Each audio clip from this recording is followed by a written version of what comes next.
right. So this afternoon's talk is on plasma's role in the creation of the universe. Yeah, how about that? So it's a very vast subject, yes. But I just noticed the slide. We'll go back to there. Okay, so in this presentation, we'll look at a few things, and some of the presentations that came up this morning, and I love it when this happens, they kind of like laid out the ground for what's going to happen next. Some of what John was speaking about, and Gerard's talked about the primary water, and when he said that there's this idea that perhaps this water is coming in from the cosmos. And yes, indeed, I would kind of agree with that, and many others do, and we're going to show you exactly how that happens. So he agrees with you, Dave. Yes. Like water coming from this plasma coming in. And the problem with science is we kind of always looked at everything as a closed system, and you'll see those key words in a lot of places, including the second law of thermodynamics and these kind of things.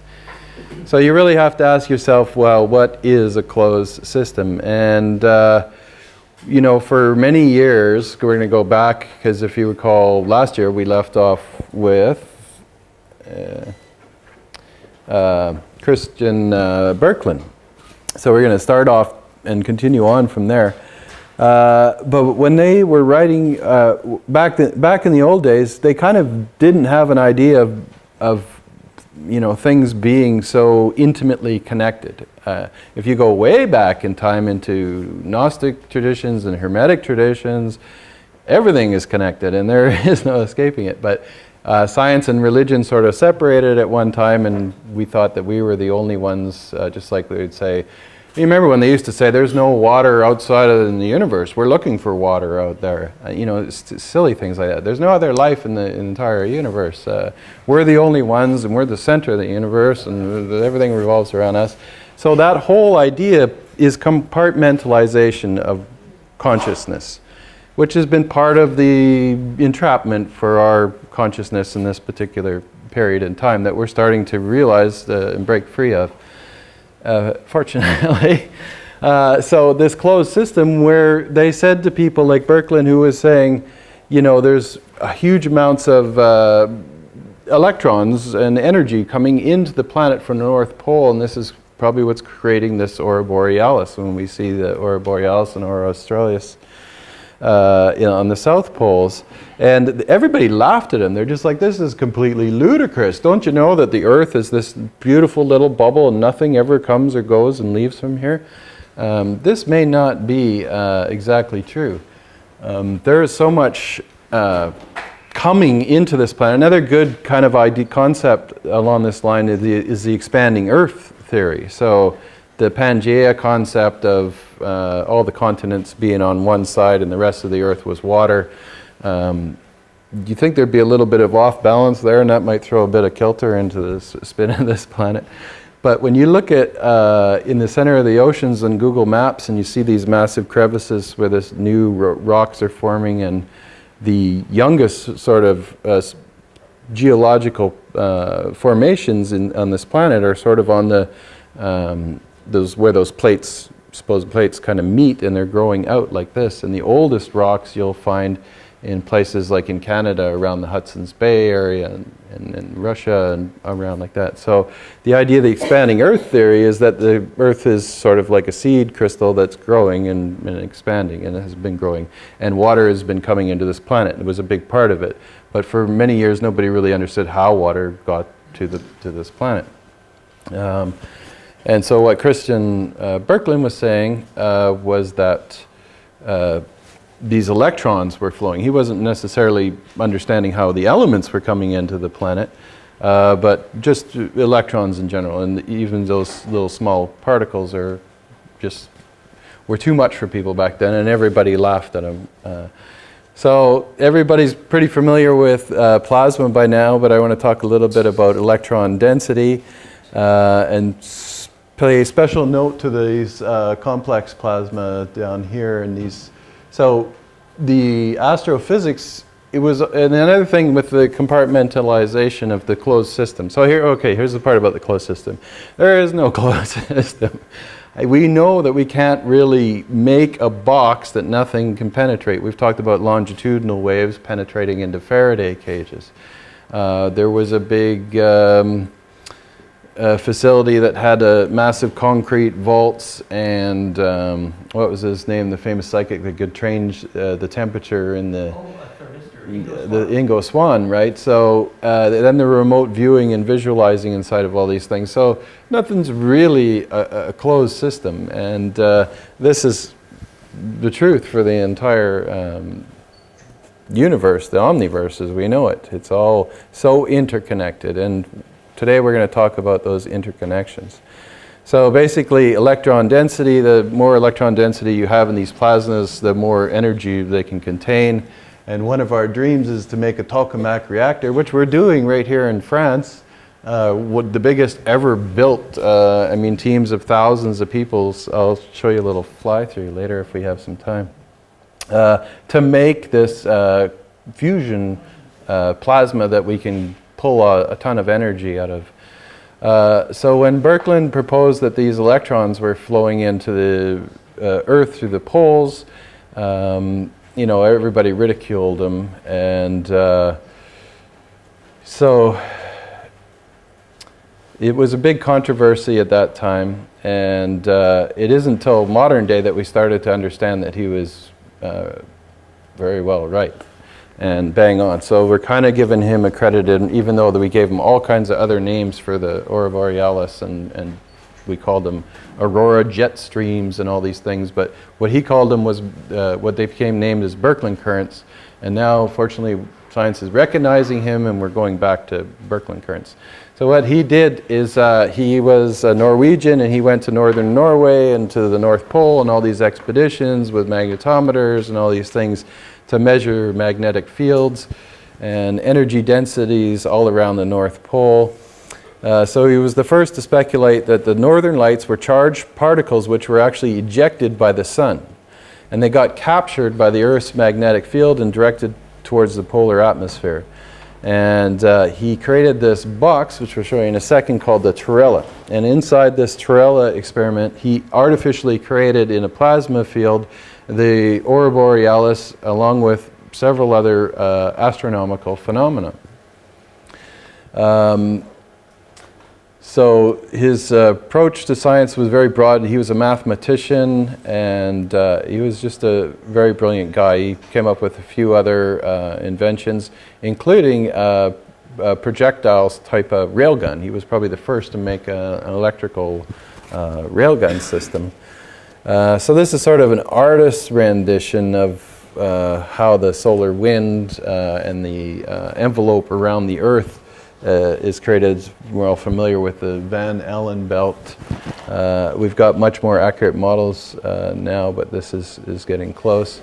And so what Birkeland was saying was that these electrons are actually flowing out of the sun and moving through the cosmos and going along these jet streams and then folding in along the Van Allen belt and then going into the pole of the Earth. And what they're actually doing is they're both coming in and going out, which is really interesting. So we have a slide in a second. There's his Torella experiment where he created this box basically, and he was able to put it under a vacuum. It's got really thick, probably glass walls in those days. These massive capacitor banks, and he used a really high voltage power to light up this box with plasma and observe all these phenomena. And so he had this sphere in there which was probably magnetically polarized, and he could create things like this. So this is a good example how the rings around Saturn, and now we know there's rings around other planetary bodies as well, are formed. And it's a complete obvious, right before your eyes, visualization of how this is purely electrical phenomenon. I've talked a lot about the electric universe and everything being electrical phenomenon. That's Like how Dan said it, if you're an electrical engineer, it's all electricity. Yeah, really beautiful little experiments that he was doing, and as you can see, like there's rings around the center of these spheres, which just matches perfectly with what's going on. So now we've sent satellites up, and we've got modern day equipment to measure all these fields and things like this, and we got a pretty good idea of what's going on. And sure enough, there are massive electrical currents coming from the sun, and they both come into the Earth and leave the Earth. Now what's really come to the light of day is it's not just electricity coming in here. These are some of the maps that we've made of the electrical charges that come into the poles. And what's really interesting about these is that they spin in counter-rotating plasma fields. And the way they do it is sort of in these concentric circles. So if you want to picture it on a nanoscale, picture a carbon nanotube. So everybody knows that there's different types of carbon nanomaterials, the sp1s, sp2s. Most of them have multiple layers. So you've got a tube within a tube within a tube within a tube, much like a Joe cell. Maybe this is why the Joe cell works so way.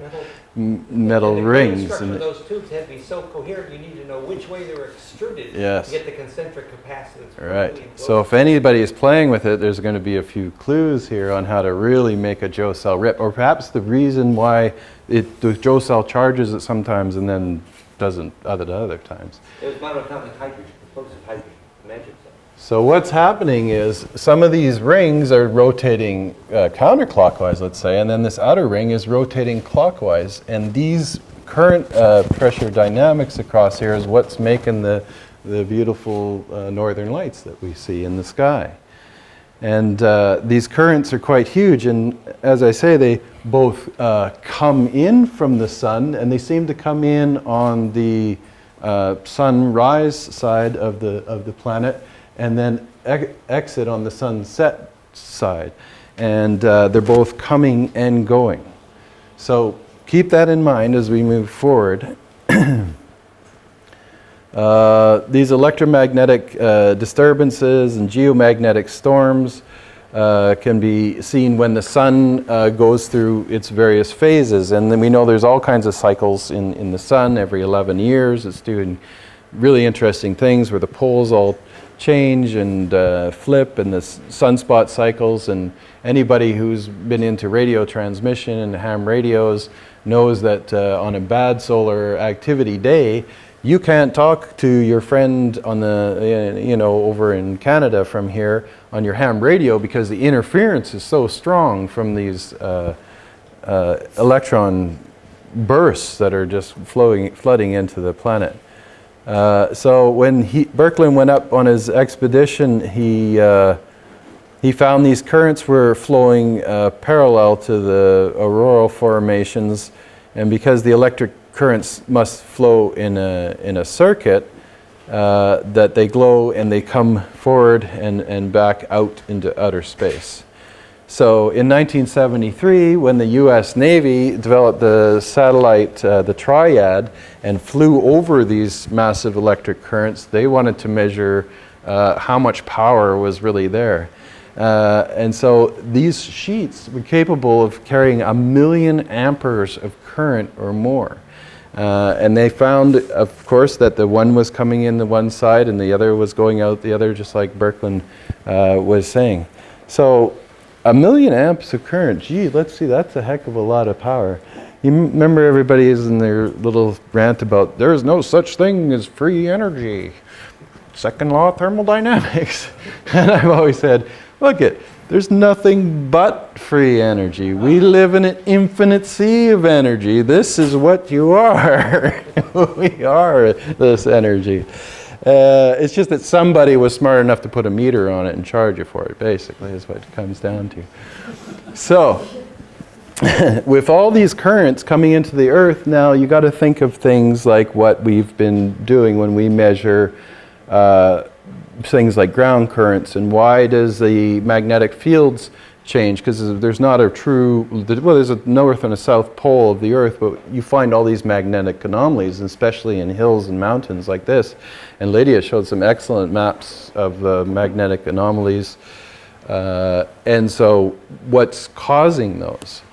We know that electricity and magnetism go hand in hand, and if these currents are flowing through the Earth, then of course these magnetic fields are going to be all over.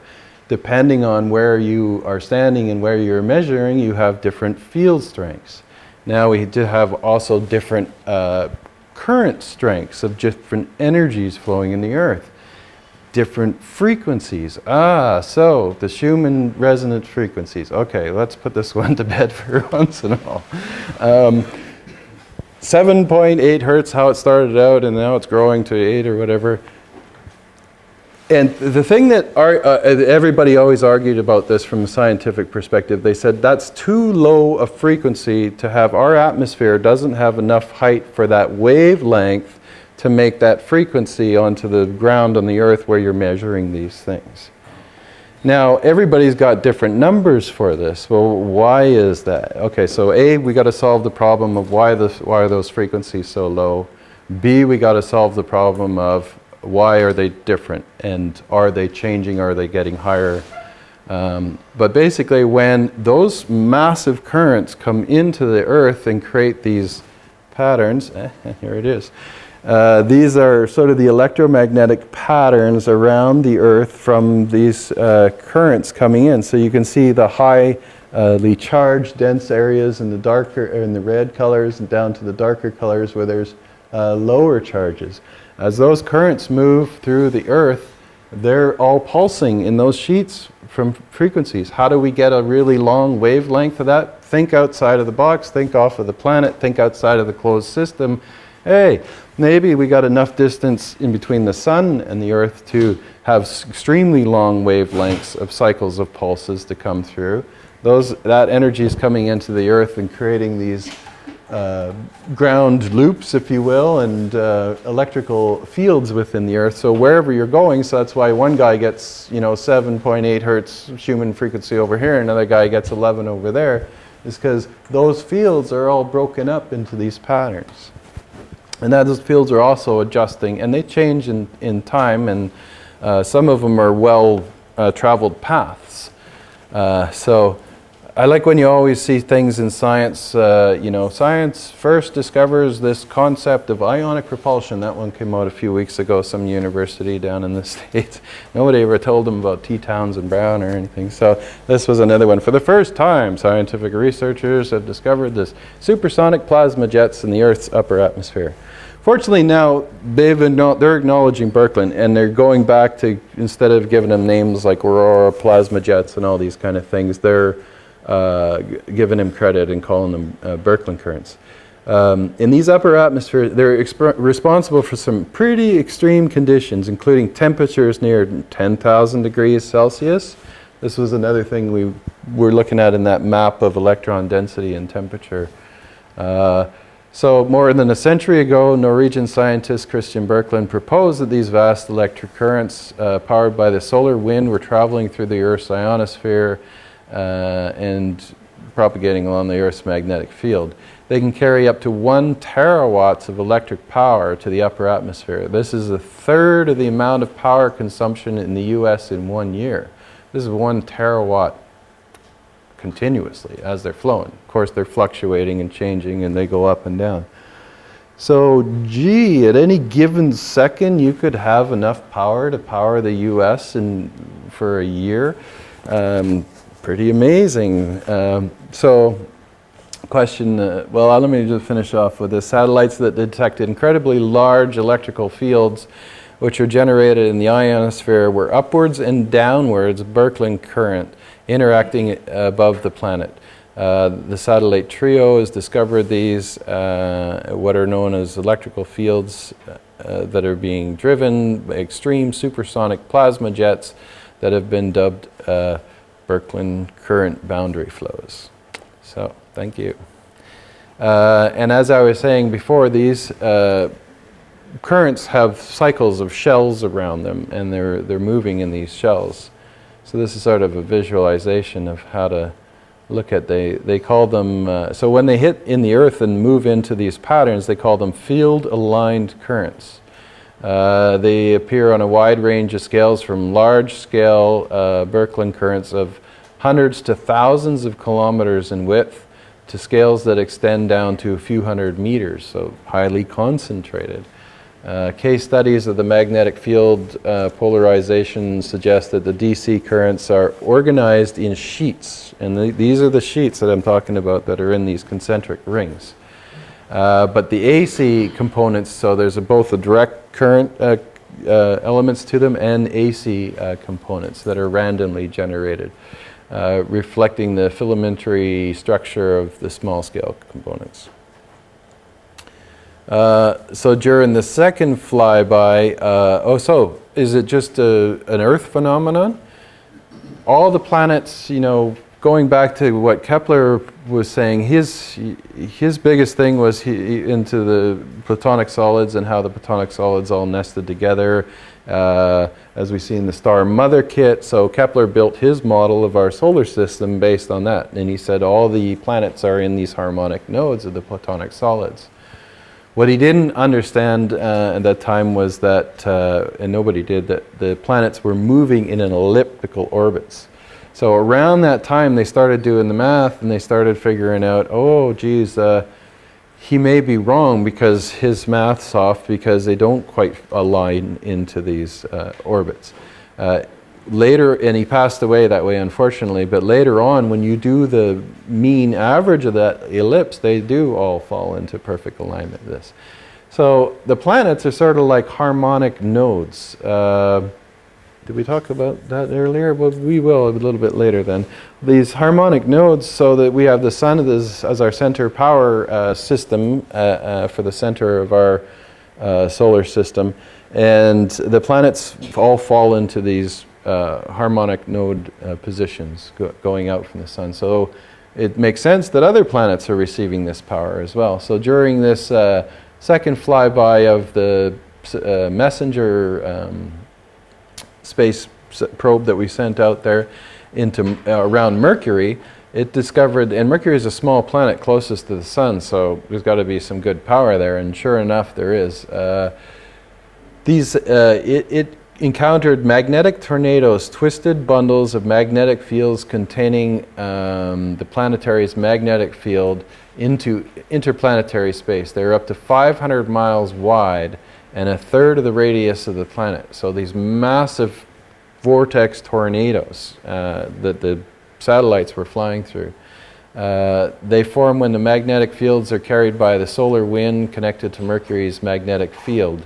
And the solar wind blows past Mercury's field, joined by the magnetic fields that are carried with it, and twist up into vortex-like structures. These twisted magnetic flux tubes, technically known as transfer events, form open windows into the planet's magnetic shield, in which the solar wind may enter directly into Mercury's surface. So some of these, they measured vortexes moving at 1 million miles an hour. 500 miles wide, 10,000 amps of power just raging into the planet. So if everybody's looking for a free energy device, maybe we got to think outside of the sphere here. There was a fellow who's developing these Tesla coils. I'm trying to think of the name of his project now. But he basically wants to build the world's biggest parallel sort of Tesla coils that are alternating, and to study lightning. And he built a 4-story Tesla coil as one of the models of this. And recently in Wardenclyffe in New York, they had a Tesla's birthday. They have a little party every year now that they've acquired Wardenclyffe, and they're turning it into a Tesla-type museum. This fellow showed up with this 4-story tall Tesla coil, and it had a massive toroid, you know, the top load on the top of the Tesla coil. And I was like, geez, how do you build some massive toroid like that? It would be so heavy, and it'd be top heavy, and how do you get it up there? Do you need a crane? And I came up with this brilliant idea, and it blows up like a balloon. So it's much like a dirigible. It's just a fabric covered with a conductive coating on it. And so basically you can pack this thing into a suitcase and unfold it and blow it up on the spot and easily lift it up and put it on top of the Tesla coil. So what if we were able to take something like that and float them up over the atmosphere in the North Pole? And this is just a proposition. Could we tap into some of these currents? And perhaps these currents had something to do with what, nobody really knows what Tesla was doing with the Wardenclyffe project. A lot of the concepts were that he was launching a longitudinal wave into the Earth and getting a bounce back and receiving that power back, or transmitting it into harmonic nodes at distant places that could be picked up with other coils. But what if you could hit one of these lines of flux, if these lines of flux could extend into the Earth, and perhaps a combination, these floating dirigibles and a really good ground plane somewhere, could we pull enough power to make a clean energy source? It'd be really nice. So what is the plasma is lit up in the atmosphere? The atmosphere is made up of mostly nitrogen. So when you see the blue flame in the quantify on the little plasma speaker, that blue comes from the nitrogen, because it's mostly the nitrogen in the atmosphere. Then the rest oxygen, and then a little sliver of carbon dioxide that everybody's so concerned about these days. We're working towards a zero carbon. Yeah. Anyway, I'm not going to go there. We're carbon life forms, and we live on a carbon-based planet. Okay. So a good-sized sliver of argon, and then some of the other noble gases that we use in the tubes and things like that are part of this other little teeny sliver of all the other gases. Well, maybe I was going to go there. Well, okay, let's go back in time. Actually, I'll mention one thing. There was a really good meteorologist. I don't know if I'll remember his name either, but he had a system of predicting the weather on the solar activity. So it might be a really good idea to have a look at how these currents are coming in from the sun and the information they're bringing in and our connection to the sun. Because from what I've heard, all the studies that they've done on all the other planets in our solar system is going through the same trends as we are now. And when we really look back in time, instead of taking this last little sliver, okay, this is the amazing warming effect that we have here. Look what we had before. Woo. Anyway. So yeah, when you look at the sun, it's there's some beautiful photos that Soho has done over the years of some of these different types of solar flares. A big one is called an X-class flare, and these emissions from the sun, the whole model of the sun, taken from an electrical perspective, it will change things as well. Because when you look into these sunspots, you see dark spots on the inside of there, and there's some question to what's really going on. And I think a plasma model of the sun, and this has been well written about, we will talk about later if we get time, it makes a little more sense. But anyway, when you look at some of these emissions, look at how interesting they are, how they twist. And Greg did a really good talk on the DNA that Glenn did this morning, and showing you how the braids go. But yeah, just look at how beautiful this braid is coming, and obviously it's going to extend on. So this is the origin of the Birkeland currents. They're just moving up past the Earth and then coming into our poles. And the reason why we end up with the concentric rings at the top is because they're twisting all the way. And this is one of the natures of plasma. So if anybody got to have a really good look at Patrick's plasma balls, you can get your fingers on there, and so when you get to do that tonight, when it's a bit darker and you can see it really well, have a really good look and look at how plasma has a tendency to braid. Because as the electrons flow through each one of those, what we say is the strand of DNA, or these plasma density, where the electron density is higher in these strands, they create magnetic fields around them. And those magnetic fields tend to pull towards each other and tend to make it twist. And then what happens, and then this is something to have a look at in the future, Glenn, is maybe each one of these strands behaves much like the Birkeland currents because they can create their own magnetic field around each of the strands. So picture the strand going back to that slide where I showed sort of the right-hand kind of rule, where when you have current going in one direction and your magnetic field goes around it, so you've got current going in both directions in these things. So the one's going up and one's going down. The magnetic fields are opposing.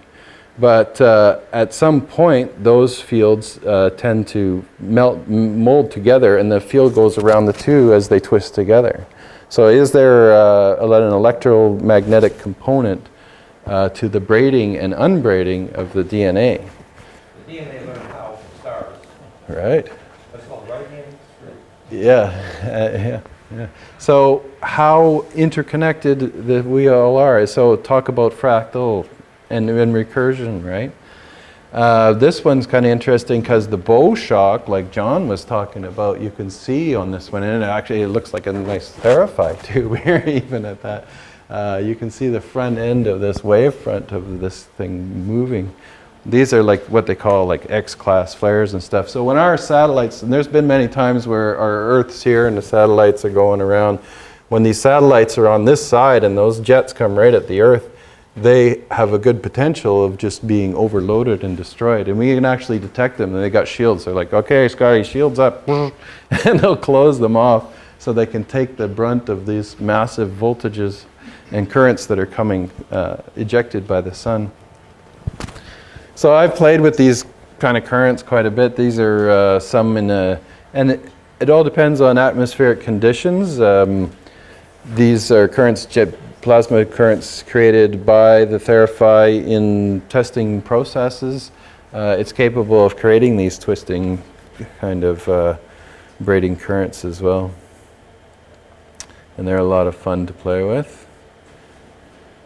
Oh yeah, so here's an example of how the magnetic field is going around here. So when the magnetic fields are here, they kind of oppose and they get split apart, but eventually they have a mutual attraction in some cases, and then the magnetic field extends around them.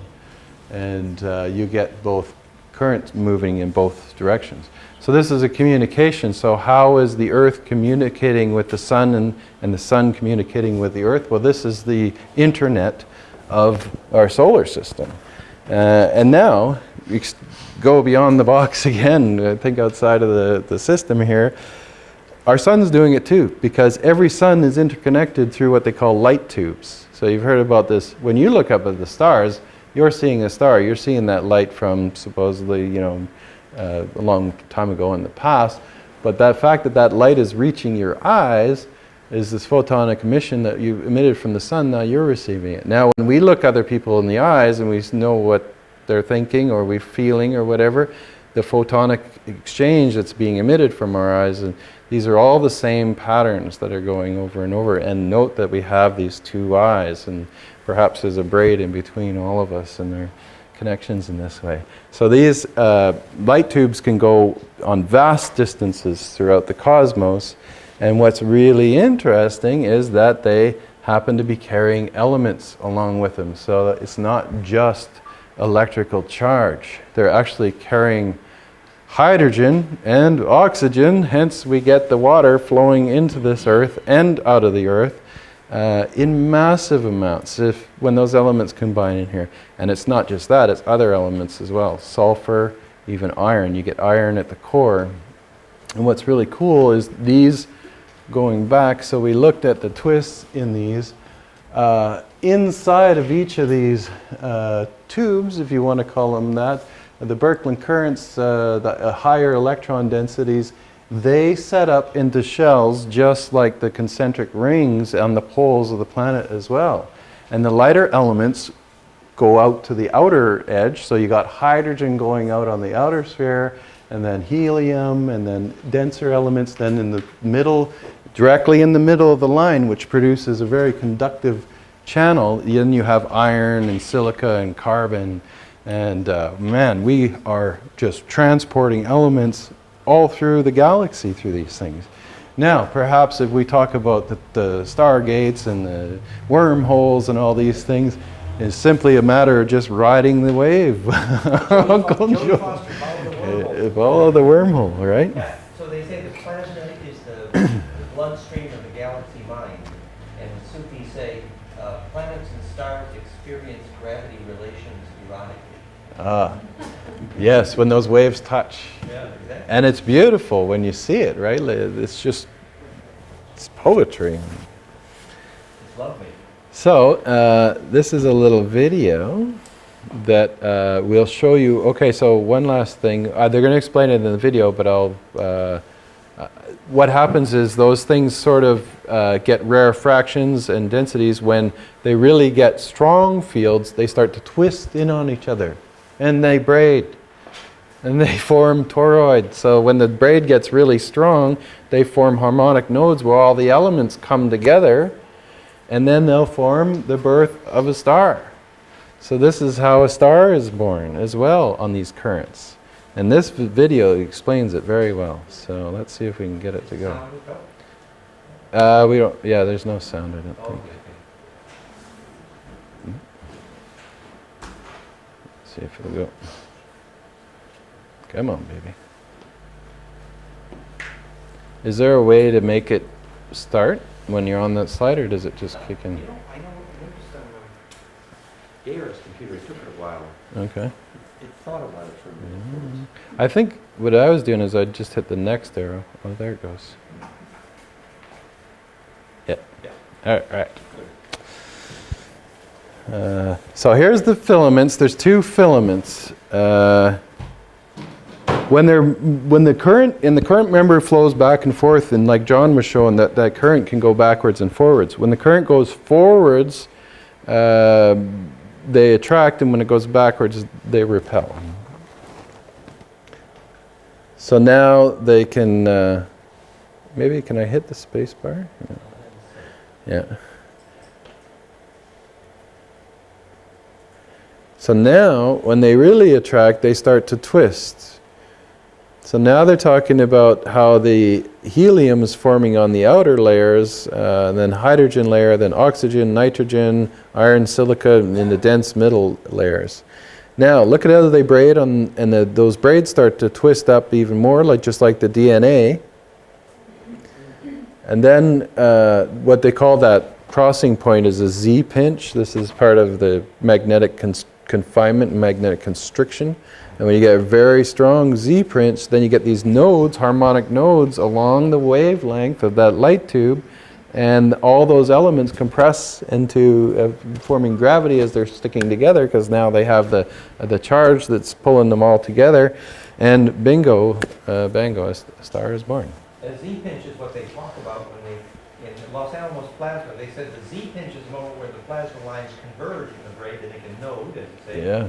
And then that a toroid will emerge from the Z-pinch point. Yes. And if there's a nest of 9 of them stacked above each other, they self-organize into a living plasma body, self-organizing. Yes. And it's like, whale dreamers. That's where the article is. So Z-pinch is where the conversation goes. Right. And what were the ancients saying, what the Egyptians saying? Their goal was to inhabit a star. What did Aleister Crowley say? Every man and woman is a star. What have the ancients been saying all along? So it's just part of the evolution. And to inhabit a star, you have to be centripetal. So practice, practice, practice. Yeah, so not only is this working on just a local star, small star, a whole, here is showing how a whole spiral galaxy is formed. So because again, it's just a little more power, a little more space, and the same patterns happen for entire galaxies. this is when we get the jets out, and as Dan was saying, with the toroidal rings, you'll get the toroidal shapes forming in the galaxies, the common, like the Sombrero galaxy, and the common spins that we see with the arms on the galaxy like ours and the Milky Way. There was an old picture on the internet years ago that every now and then I come across, uploaded in 1992 by this fellow Doug Benjamin, who stuck a pyramid on top of a Tesla coil and formed this double helix plasma coming up off the top. And I just came across this when I was doing this. I've tried this several times. I can get arcs out of all the points, kind of similar to the bottom ones. But how to get that double helix braid coming off of there? Perhaps he had wires stringing up and the plasma's following the wires. Well, I think the material that could be done. Being the right dialectic and angle Yeah. of the pyramid, so you have real implosive Yeah, capacity. yeah. But I've tried to emulate that several times, and we're working on it stuff. We'll get there, because that would be really cool. So here's Eric Dollard. Eric is an amazing fellow. John had mentioned him in his talk, and this is his car that he lives in, and it's kind of like that CIA van that Al was showing of Preston Nichols. Well, Eric has a Toyota Corolla like that with all the radio gear and stuff like that, and he cruises around. And he does, his last several years, he does the Energy, Science and Technology conference with Aaron Murakami. This was at John Bedini's started out. And this year, they built a 1/20th scale model of the Tesla's Colorado Springs experiment. And this is it. I mean, and Eric's like a brilliant electrical engineer, radio man, Navy radio man. Done so many wonderful experiences, part of the Borderlands group that was doing all the Tesla stuff, the wireless transmission, and all these things in the early days. And so he is probably the most knowledgeable person about Tesla today, and the modern day Tesla as far as I'm concerned. So this, they set up 2 of these coils. And another funny thing he says, everybody calls these Tesla coils, but they're not real Tesla coils. This is a real Tesla coil because it has the primary and the secondary here on the outside. So you might have seen those pictures where Nikola Tesla is sitting in his chair amongst all the lightning bolt. That was like an over time-lapse photo with some things going on where he wasn't really in the chair at that point. But this is what they call the extra coil. That he was sitting beside, and then there's a massive antenna that came out of the top of Colorado Springs. So they built 2 of those, and they were transmitting and receiving with them, and lighting up wires and creating, lighting up light bulbs, incandescent light bulbs, and created Teslas. There's the wire just laying on the ground, not connected to anything, and the lights in between. That just reminded me, when we talked about stargates and portals, the critical was the send point and the receive point had to have an identical resonance structure to pick up. Yes. So you needed 2. They had to be a perfectly matched pair. Because you have a whole interstellar grid, but where the perfectly matched pair was, that's where you would come out of the stargate. So picture the lights that are lighting wirelessly as these harmonic nodes where the pinches can concentrate enough energy to light them up in between the Birkeland current or the cosmic Birkeland current. And so years ago, Eric created what he calls the cosmic induction generator, which is basically 2 plasma coils, very similar to a configuration of sort of what the Theraphi is doing, and found that the harmonic nodes, as well as the other Colorado Springs reproductions, he showed with a fluorescent tube the null point in the middle. And we'll play with that and see how that works on the Theraphi. So with this cosmic induction generator, he found that years ago he could put incandescent bulbs in the middle of these 180 degrees out of phase Tesla coils, and small fractal galaxy-like patterns formed in there. And some of them would float in midair and even form spiral galaxies and do all kinds of really interesting things. And he says some of the best ones he ever had would literally be like a spinning spiral galaxy right in the middle of this incandescent bulb. It would form for a few seconds, and then kaboom, the whole ball would just explode. So, yeah. So you got to wonder if we're riding in somebody's giant experiment somewhere in the universe, right? But some of these patterns that they did capture on film are quite beautiful. So just a little bit about ether theory. This is a book by E.T. Whittaker, which Bairden references quite a bit. Where Bairden got the whole scalar concept was that E.T. Whittaker had written 2 papers explaining how that scalar mathematics. Yeah. So ether. This is a picture taken of dusty plasmas, and what I think one of the best models for conceiving how the ether works is this sort of dusty plasma makes a really good 2-dimensional representation of how you could picture the ether. Because you can see how it's quite consistent here. They're all hex, and you get all these geometries, like Tufan said, with the Islamic tiling patterns and things like this. But notice that when you create these patterns, they're not perfectly symmetrical and perfectly even all over. They kind of have ripples and twists in them. So when I talk about putting a spin in the ether, when John talks about, you know, pushing the ether forward with these shock waves and moving, it's stretching that sort of pictured in 3 dimensions, like those little things go everywhere. And this is actually a model of dusty plasmas that they created at a university and had taken the pictures. And so one fellow who has a really good model on that is Harold Aston. And he has written some phenomenal papers on ether science, basically, and has a really good model that kind of consists in that. And that's where we get those, you know, hexagram and the cubic concept of the structures of the ether. So yeah, like I was saying earlier, the concept of what Tesla was doing was to take the Wardenclyffe Tower and create a pump and pump into the earth, and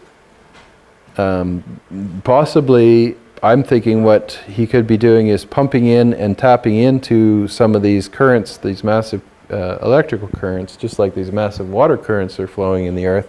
Well, that water could vary, and water moves with electricity, can very well be carrying huge charges with it. So if you could connect into those, you could carry those currents in a long way. Let's call it Gator's water. Yeah. So, I mean, infinite potential, infinite areas to explore. It's one of the best times about being alive, and best things about being alive in these times is that the doors just keep opening. It's like, holy smokes, more and more fun. And then when you see some of these pictures and you see how the phasing works, how the toroidal fields form in cosmic structures, and the spiraling, and the fractal recursion, like here's a snail shell in the cosmos, like an entire galaxy, 2 snail shells kissing. That's great. So that's kind of it for if anybody has any questions. Yeah, I think that's going to be. Are the Dortmund currents the source of the geomagnetic field? Yeah, that's a good question. I think it's a combination of the spinning and that, but no, I don't know. But you imagine that much energy, and then you have magnetic fields. So the potential difference between the South Pole and the North Pole, and the amount of energy, because they're always showing in those slides, and they're always talking about the North Pole, probably because we live in the North Pole. But obviously the same thing's happening in the South Pole, just like in this, galaxy picture, cosmos. So that energy potential happening on the both sides is kind of like the Theraphi being 180 degrees out of phase. That energy like that will create that magnetic field through the conductor of the Earth. So, yeah, very, very well be. The geomagnetic field has a etheric component. Yes. The source is a plasma. Yeah, as well as the gravity, right? And that's So- fun. So do you think we can talk about with a physicist about the point at which plasma becomes self-aware? It's well recorded, people have telepathy with ball lightning all Right. the time. Yes. So obviously that's self-aware. So at what point did it become self-aware? Right. When it Yeah. acquires consciousness. Well, Yeah. then it requires enough recursion to conjugate broad spectrum. Yeah. And there's been a few good stories of that. One couple that I like is an airplane flying through the air gets hit by a massive bolt of lightning, turns into ball lightning inside the cabin, comes flying out just behind the cockpit, and bounces down the aisle while the passengers in the plane are going, "Oh, we're all going to die!" And then takes off out the tail of the plane. The pilots are like, "What was that?"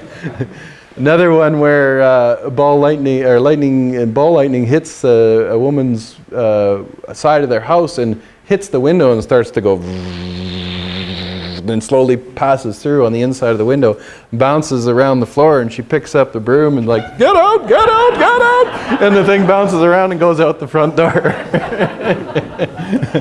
So you hear these kind of stories, right? Very frequently made Yeah. ball lightning Right.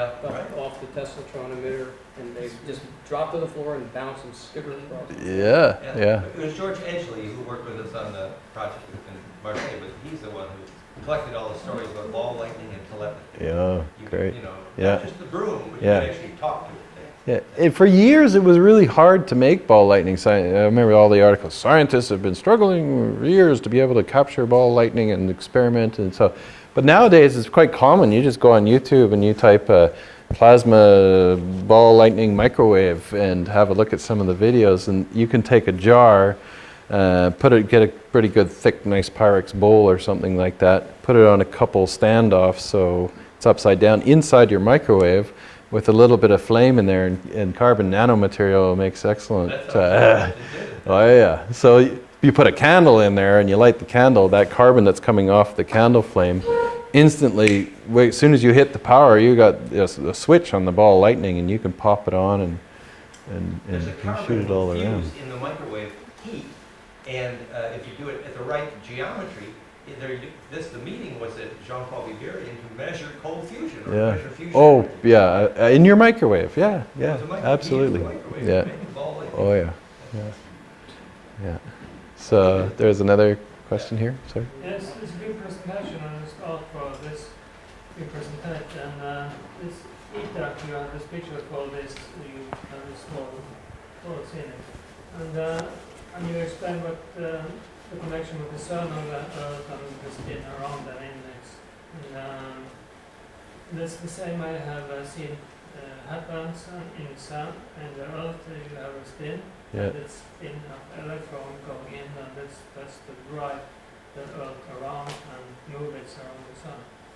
But it's something that you not say, and that it's the connection between ether and the electron, and what is the ether, and Yeah. what is the electron, and what is the magnetic flux. Okay. What is it? Yes, it is. Yeah. You need to see this connection. Yeah. Well, there's connection there for sure, but I can't explain it. Because I think we're ether working on it. Ether Yeah. is small particles, Right. and so long they standing and not turning, it's nothing or everything, Right. but it's not energy. But if you take this small particle and turn it 90 degrees and then start to turn around its own x, then it's its electron. Okay, so what you're saying is different ways of viewing electrons from different symmetry angles. It can be here or not here. Yes, Kind of thing. therefore we have ether, it's everywhere. Right. This is contact mass. This is really similar to what Harold Aspin was saying in his model, and it's kind of like that, where if you go back to the dusty plasma and picture those, his model is pretty well that, but he says it's like a cube, and inside of those cubes there's two things that are and are not. Yes. That's correct. Yeah. We need to go into atom structure to understand more. and that is we have proton and we have hydrogen atoms. We have one proton, and we have neutron, and we have electron. Right. The spin of this, in normal, we have a spin of electrons going through this proton and neutron. Yeah. But if you think out of the box, and we think a proton is 6 pieces of ether that turns around its own axis, and they turn around the center. Yeah. And in the center we have a neutron, and there is 3 axes of 4 pieces of ether. It's standing 19 degrees in each, 19 degrees in each. But you take 3 of them and 4 in each, and there you connect them. Then you have salt everywhere and north everywhere, and then you have not magnetic. Okay. Well, this is a good conversation over a Yes. glass of wine or something like that. So, Those are yes. good drawings. Let's continue Yeah. the conversation. Yeah. Is this your model, or is this are you talking about Harold Aspen's? But you understand, the last one is Yeah. ether. Nobody talk about the connection with ether and electron, Right. Well, but you need to know that I have something to say about that. Yeah. Go ahead, Al. Yeah. Go ahead, Al. Tesla used abrupt discharges to create ether. In other words, he used electrons to create The square wave and the carbon arc. to channel ether. Okay. And he after many experiments, determined that the electrons were actually the waste material. They were a nuisance. He wanted to get rid of the electrons and work with pure ether. Chart. But he needed to use this electron plasma Yeah. to Because the stimulate. electron To get is a there. slip knot, that means that's where the ether got stuck. Yeah. Yeah. Yeah. Or slowed down. Yeah, Right. slow down, Yeah. exactly. Yeah. Densified. Yeah. Densified.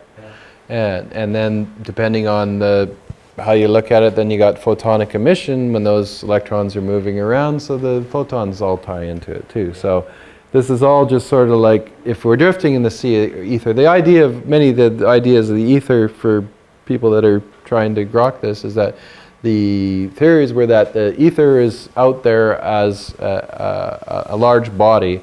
And so in the cosmos, we're moving at great speeds around the sun, and our planet's spinning, and then our solar system is moving through the universe at great speeds. The arms on our galaxy are moving at, so by the time, right now, you're moving at millions of miles an hour, whipping through the ether.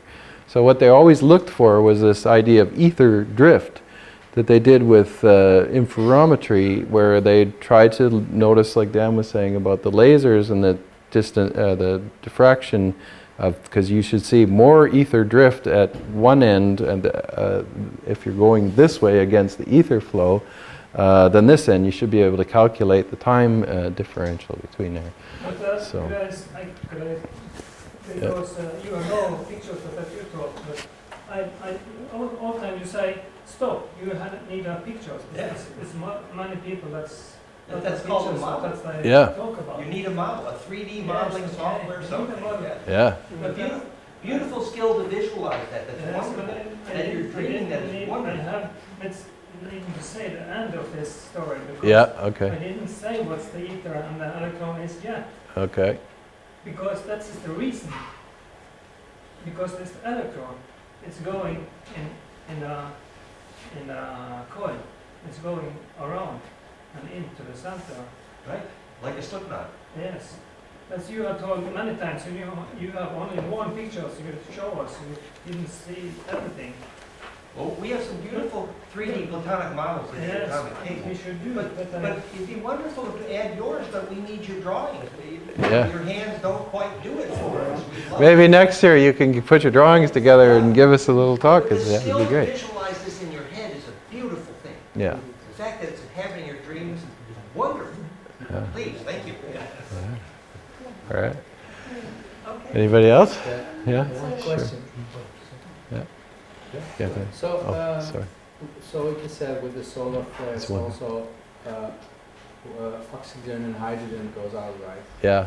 So basically, there's possibility of water everywhere, Yeah. right? Oh yeah. Well, Water's everywhere.